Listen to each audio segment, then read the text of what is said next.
I think this was simply us. Dave, was there any other agency we worked with? Yeah, this was just simply the Kern County Sheriff's Office. If you noticed last week, the DA's office issued a statement on the CHP officer because the time limits when you have to charge people with crimes, and Cindy Zimmer released that. We were still working this, and that's why we didn't do a press conference at that time, because we still had people that we were engaged with on the internet. How does this number compare prior to COVID and kids being home? Well, we really have not compared it, but we do know that some parents are working and their children are not in school, and they're teenagers and they're left alone. We do know that every teenager in the world has a device that they can go on to websites. So we don't have a comparison, but there's absolutely no doubt in my mind that the pandemic is allowing this to occur more than it may have if we didn't have the pandemic. Did any of these cases actually involve any in-person meetups between a minor and the offender, or were these all just decoy operations? These were decoy operations, and I think some people, did they not, Dave, make the appointment? With all 15 made arrangements to meet. 13 out of the 15 physically showed up. Are you guys able to disclose of the 50 that were over? How many attempts were made or anything like that? I'm sorry, I don't quite understand. How many people you guys are monitoring as that were you trying to make sure that they checked everything for what they were trying to do? Well, it's not a number that we're monitoring, but this is the old saying: if you build it, they'll come. You get on the internet and act like you're a juvenile, and they will come. These people cannot help themselves. They can't control themselves, and so if you build it, they will come. I was just going to ask, are teenagers the only ones vulnerable, or younger? No, certainly teenagers are not the only ones. Any child of any age, we've seen cases in our history from babies to 17 years old being sexually abused by adults. Can we talk a little bit about how some of these conversations, or if there's any patterns that you guys notice in these communications? Because, when you give advice to parents, it's monitor your children, but some of these folks, from what I understand, it's very deceiving the way they approach them. Can we talk about kind of how this buildup happens in their conversation, the approach of these child predators? Yeah, it's called grooming. They don't start out with that, trying to engage in a sexual act. They start out in different conversations as if it's maybe another teenager, or maybe it's just a friendly conversation that ultimately, during the grooming process, they have experience and know when to throw that hook out there for these vulnerable teenagers. And they're all different. They all work differently, and there's no one sure way to protect your children except to monitor what they're doing. And when you see someone on there that's making an inappropriate comment, or you find something sexually provocative or porn on your child's device that was sent to them by someone else, those are huge clues that there's something, this person's trying to groom this child for sex. Are there any certain populations that you feel are more vulnerable to these types of the grooming process, whether it be like socioeconomic or racial?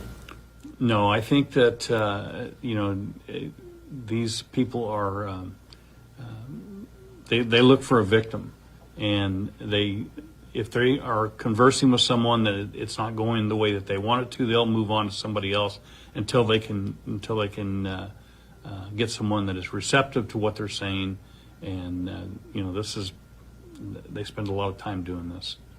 Are you guys able to disclose how many officers are dedicated to this operation? Several different detectives throughout the organization, not just one person. Just lastly, how does it feel just for those officers who did participate? How does it feel knowing that, and for you yourself, knowing that you guys potentially saved 12, 13, maybe more lives for making these arrests? Yeah, for sure that we have 15 people, but there's a lot more victims out there, or would have been a lot more victims out there if we didn't do these type of operations, because they're very covert, they're very time intensive. Right now, with the staffing levels that we have, it's very difficult. We can't do it full-time with a full-time task force. We should, but we can't. So a lot of it's done on overtime. Some of it done on their own times. Some of it is done while they have downtime from other investigations. So it's a combined effort that really is manpower intensive, sitting at a computer and waiting for someone to take your bait. The age range for these suspects range 21 to, I believe, upwards of 50. Do they typically, the suspects you guys dealt with, are they posing as themselves, or are they identifying as a teenager? Both. Yeah, they'll do anything they can to entice a teenager or a child. So if they're 21, they might say they're 16. To get into that age group, and they learn the conversation. They learn the things that 16-year-old, 15-year-old, 14-year-olds, what they say and how they converse, and they're pretty good at what they do. Two of the arrested work for state law enforcement agencies. Are those cases handled differently or separately, or? I think you're learning right now that they're not handled differently. We don't care where you work. If you work in the Kern County Sheriff's Office, you'd be up front and personal right now with us, because this is we all have children, we all have grandchildren, and any of those could have been victims. And it doesn't matter to us where you work or what you do for a living, or what your race is, or what your socioeconomic outlook is. None of that matters. What we care about is people that prey on children and teenagers for sex. On that note, what is your message for anybody who would be considering this, or really anybody who might be harboring someone who would do something? Yeah, you'd have to be pretty stupid in today's world to assume that you're talking to another teenager and not a policeman. And if you're that stupid, we'll probably be talking to you. And I think that's especially concerning, kind of piggybacking off of what he said. The CHP officer is supposed to retain public safety, and he was doing quite the opposite. Are you guys able to talk more to specifics on that, and what that conversation sounded like? Who did he identify himself as? Well, we're not going to single anyone out in the conversations that we had, because that's part of the tactics that we do. But we did have a conversation a little while ago about the opportunity of a police officer that tends to do these things. They have a patrol car with a red light, and those things are very troubling to us in the business, because it makes us all look bad. And right now, in the world that we live in, negative publicity is not something we're looking for. But unfortunately, we hire from the human race. We do everything that we can to keep from hiring someone that is not fit to do this job. But we're not, we're not magicians, and we can't get inside somebody's head sometimes what they're really thinking. Now, what is the conversation that parents should be having with their kids? Obviously, you mentioned oversight is important, but how should a parent have that conversation with their teenager or even younger child, explaining the red flags and what to look out for and what action steps to take as a response? I think you have to be open and honest with especially a teenager. This stuff is not foreign to them. They know about sex. They know about there are bad people in the world. They may not know how they operate, but I think that having this conversation, frank, open, and honest, that there are people out there that will pretend to be someone that they're not, and there are people out there that will hurt you.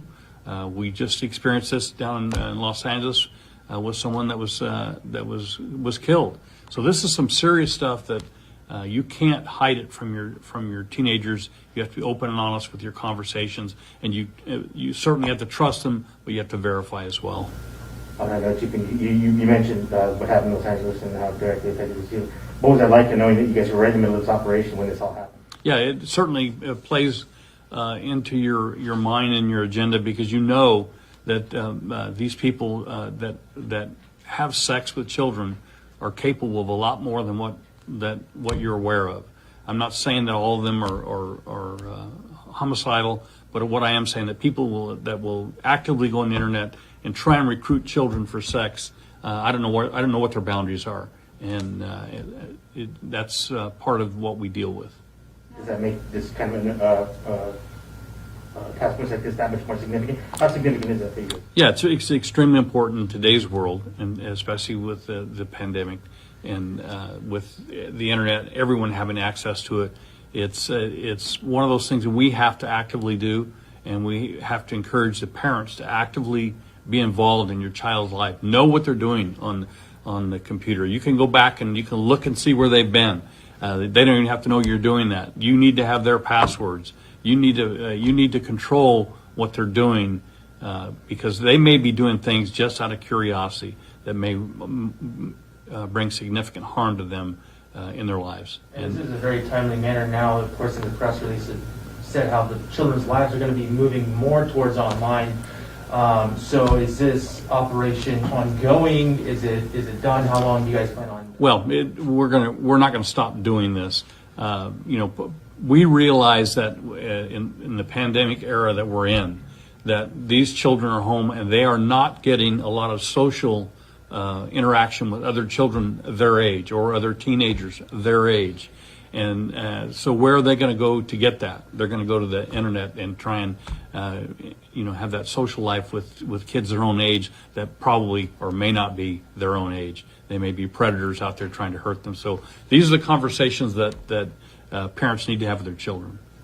Were any of the suspects arrested working together or in collaboration? Not that I'm aware of, no. They have a tendency to be loners.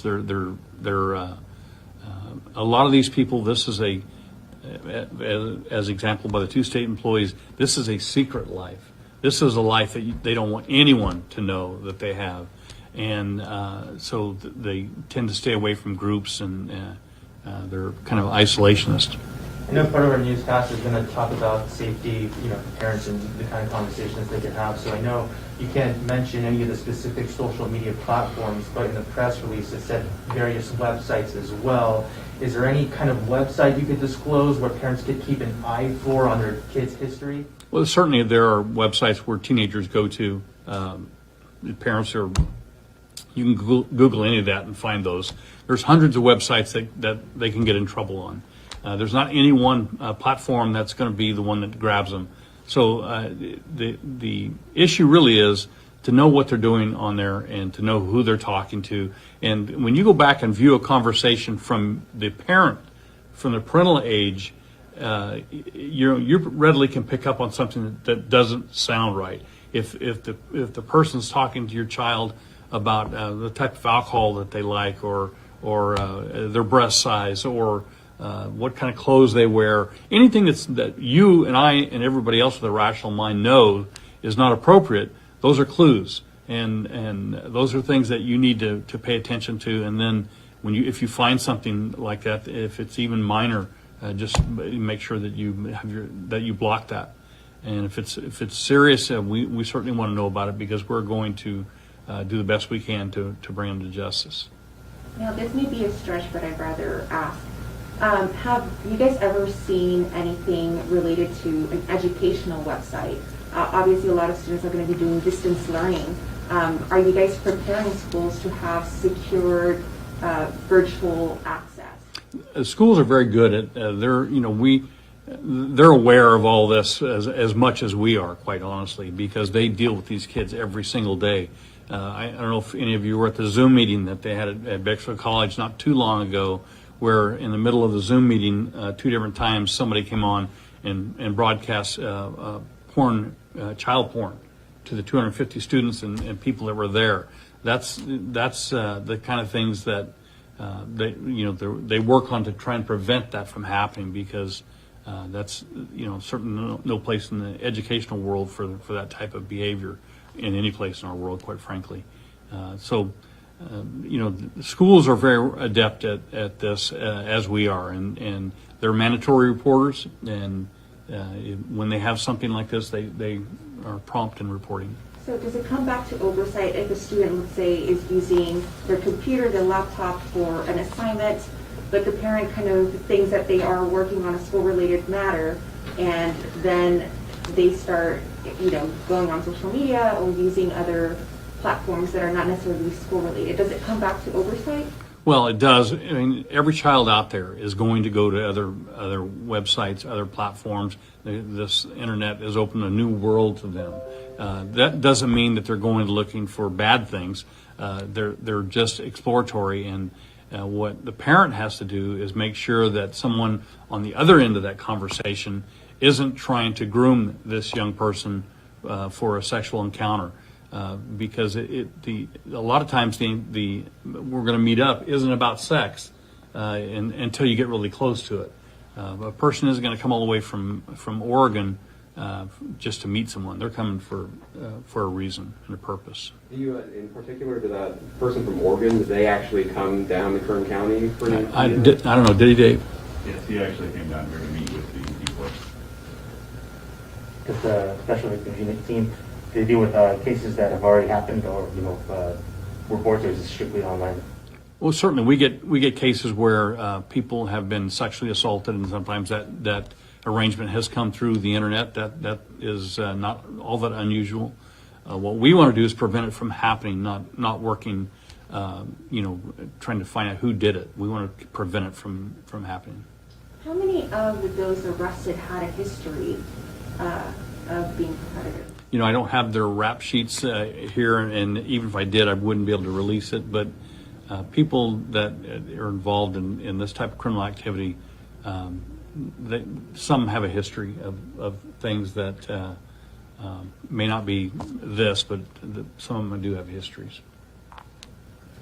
And were they all arrested the same day? Not on the same day, no. Just to confirm, you said 13 of the 15 individuals met at a coordinated address to meet the suspected minor, right? Yes. And did all these arrests happen without incident? Yes. I have a question. I recently seen on social media that there's a certain post where, like, people are taking matters into their own hands, like they're setting up this, predator. What message do you have for residents who are out doing this? I think I better stay away from that answering that question, because it's not going to do anyone any good. We're here to work these cases. We're here to prevent these from happening. We're asking that parents are there to prevent it from happening to their child, and you have the right to protect your children, and an obligation, quite honestly. What prompted the investigation in the first place? Well, we talk to other law enforcement agencies. We don't have a monopoly on these 15. This is a worldwide problem where people that have pedophilia operate all over the country and all over the world. So we weren't surprised that we had these people on there. I'm a little bit surprised that we had so many from locally from our county, and that's a little bit distressing. But this is, for whatever reason, they have short-term memories, and in a few months when we do it again, or another month when we do it again, there will be people there. They will, as I said, you build it, they'll come. I'm not sure if you want to disclose what we're saying, speak to it, but do you believe there's a responsibility of some of these platforms to be policing themselves in this way, monitoring these kinds of predators who are out there? Well, I think some platforms do, not all. This is a worldwide web that there's we could argue politics right now, whether we ban people or whether you don't ban people, and whether you censor people or whether you don't. It's the same thing in the arena of sexual exploitation. I don't really know the nuances, ins and outs of registering as a sex offender, but do these suspects now have to register as a sex offender? Well, they have to be convicted first, and that's really a great point. I'm glad you brought that up. These people are innocent until proven guilty. There will be a time for that. There were the 290 registrants, which means they've done this before, and so hopefully that all 15 of these people will be convicted, be required to register, and you can go on Megan's website and Megan's Law, and you can find out where these people live in your neighborhoods, and I think that's important for parents to know that. Anybody else? Also, in Spanish, we can do that after. Yes. Yeah. All right. Thanks for coming.